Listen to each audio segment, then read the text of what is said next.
दोस्तों, क्या आप जानते हैं शुगर यानी चीनी को फैक्ट्री में कैसे तैयार किया जाता है और चीनी में ऐसा क्या मिलाया जाता है जिससे आपको डायबिटीज़ हो जाती है?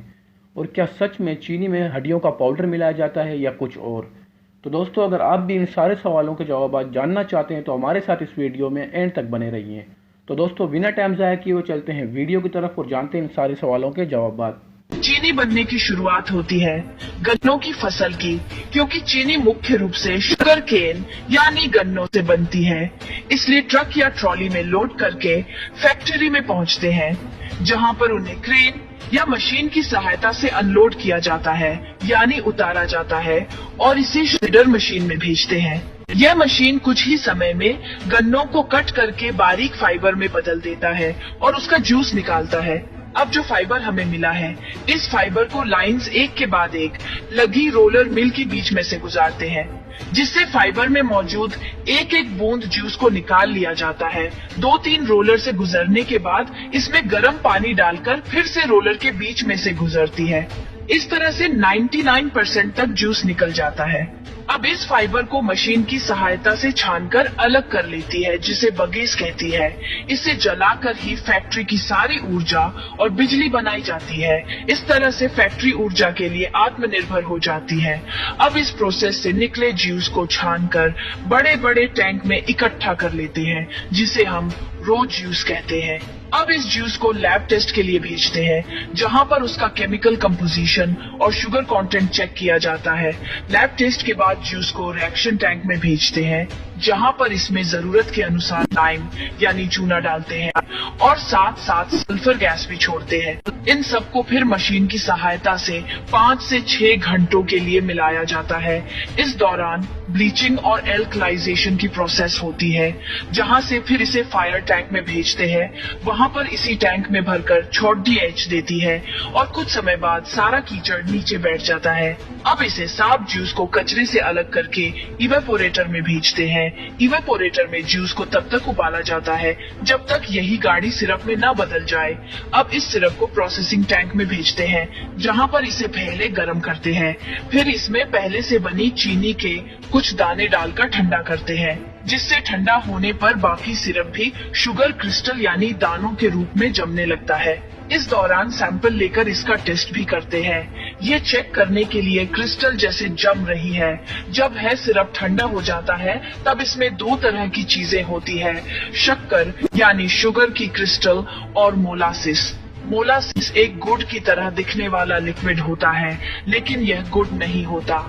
अब इस सिरप को सीरीज में लाइन से लगी सेंट्रीफ्यूज मशीन में डालते हैं। ये मशीन 1 मिनट में 1000 से 2000 बार घूमती है।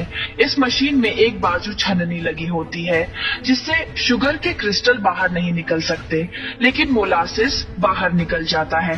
पर इस मोलासिस में भी कुछ शुगर के क्रिस्टल रह जाती है, इसलिए इस मोलासिस को भी 2-3 बार सेंट्रीफ्यूज मशीन से गुजारते हैं, जिससे ज्यादातर शुगर के क्रिस्टल निकल जाए।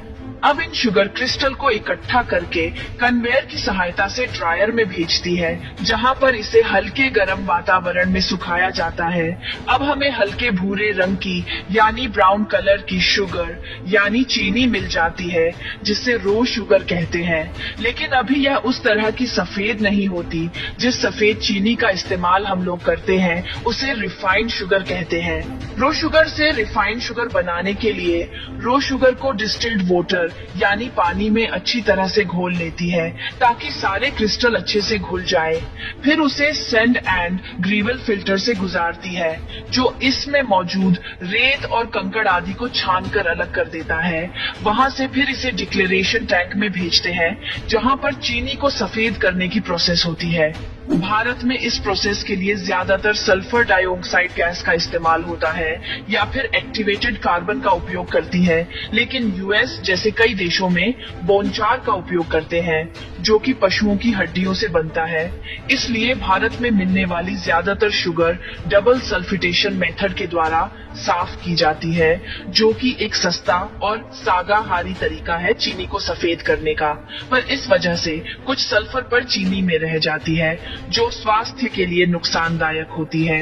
इसलिए आपने सल्फर फ्री शुगर के बारे में सुना होगा, जो कि एक्टिवेटेड कार्बन या फिर बूंद चार के द्वारा बनाई जाती है। अब डिक्लेरेशन टैंक में चीनी हुए घुल यानी सॉल्यूशन को भरकर कुछ समय के लिए छोड़ देती है। इस दौरान टैंक में मौजूद सल्फर डाइऑक्साइड या फिर एक्टिवेटेड कार्बन सारी कलर को एब्जॉर्ब कर लेता है यानी सुख लेता है और एक क्लियर सफेद लिक्विड बन जाता है, जिसे फिर वैक्यूम में भेजती है जो इसमें मौजूद पानी को गर्म करके निकाल देता है और एक गाढ़ा सिरप बन जाता है। फिर इसे बड़ी बड़ी वाइब्रेट करती हुई छानियों के द्वारा छानकर इसे स्टोरेज टैंक में भेजते हैं, जहां पर हजारों टन शुगर को रखा जाता है, जहां से फिर इससे ऑटोमेटिक मशीन के द्वारा प्लास्टिक बैग्स यानी बोरी में भरती जाती है और इसके ऊपरी सिरे को सीकर पैक कर देती है, जहां से फिर से आगे ट्रांसपोर्ट किया जाता है। दोस्तों, कैसी लगी आपको हमारी आज की वीडियो? कमेंट्स करके जरूर बताइएगा। मिलते हैं आपसे अगली वीडियो में।